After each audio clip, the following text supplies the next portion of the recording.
weapons rack. That is a classic piece. This is done with a lot of bits and remains from Warhammer Fantasy. But at some point in the tutorial, you will see that it's very easy to make a weapon yourself. So check also this one. This weapon rack is perfect for any environment.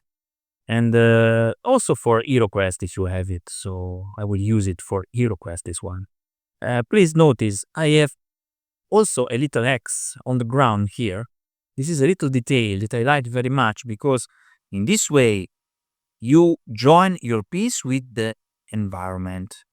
But now let's create an armory set. Crack on!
Okay guys, this is it for today. I hope you enjoyed this video. If you like this video, please hit the like button, and if you very like this video, remember to subscribe to the channel. Till next time, happy crafting!